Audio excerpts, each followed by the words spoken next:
Hey, but the joke goes, so the water's raising, and the police come by and say, the flood's rising, could you please vacate your farm? And the guy goes, no, I'm going to wait till I have a sign from God. And then the waters rise, and a guy comes by in a little dinghy motorized boat, right? And goes, please, you know, the water's rising, the forecast is for more rain, come, I'll take you. No, no, no, no, I've got a 3-story house or a 2-story house, I can just go up to the next story, right? And then he goes, I'm good, because God's with me. And then the water's rising, and then a helicopter comes to him off the roof, right? And he goes, no, because God's going to save me. And of course, then the waters completely rise, and he drowns. And so he's standing in front of God and going, you know, he said, I expected you to save me. And God goes, well, you know, I sent the police, and then I sent a boat, and then I sent a helicopter. You know, I sent all those, and you didn't take them. You know, it's that attitude of, I'm going to help myself. I'm going to rely on, I'm going. We give the lip service to, I'm going to rely on God, but we don't. Because that self-initiative, I can do it. I can take care of things. It gets us, we're blessed with that ability. We're blessed with competencies. But do we acknowledge God for those competencies? This cliche kicks people when they're down. This cliche gives people who have a lot of abilities or have a lot of resources a sense of, I'm doing things pretty good, because God blesses those who bless themselves. Got a good job, I've got a good education, I've got a good marriage, I've got a good family, I've got a good career, I've got it all. God blesses those who help themselves. But what happens when it's your life and you're not born into circumstances that are so healthy or beneficial? What happens when you're born into a Southern Hemisphere country where political unrest is rampant? What happens when, maybe even for no fault of your own, circumstances arise that you cannot get out of? I think of farmers. They can't control the weather, can't control commodity prices, can't control the price of weed spray or fertilizer. But when they lose their farm, you didn't work hard enough, didn't work smart enough, didn't work. And if other people aren't saying it to them, we've taught our culture, we've taught ourselves to say it to ourselves. We're not good enough, and if somebody else isn't kicking me, I'm just going to kick myself.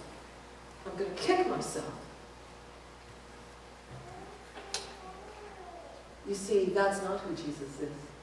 That's not what Jesus calls us to hear in the Scriptures. Right? I love the fact that in the Scriptures it says, the Good Shepherd, who leaves the 99 sheep and goes after the one. You see, that passage speaks a lot to me. Because, you know, when I was 35, I was the one.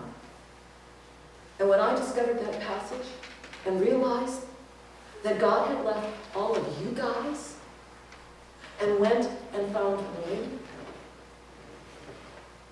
it was like amazing. And then when I grew in faith and then realized,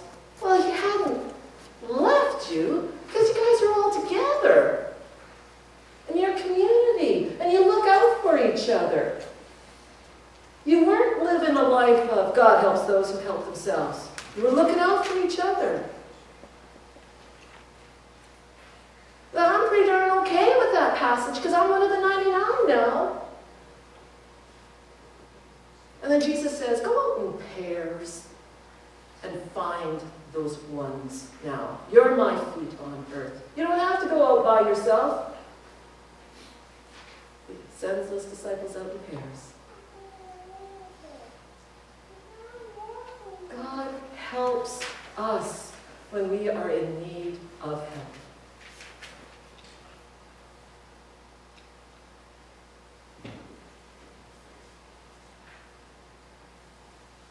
It's not about all gifts and abilities. That's wonderful. I'm kind of like the living example. We all are. But in this circumstance, in my life, in my first year in seminary, which is only about 8 or so years ago, right? It's not a long time ago. At the end of that first year, I was doing a term of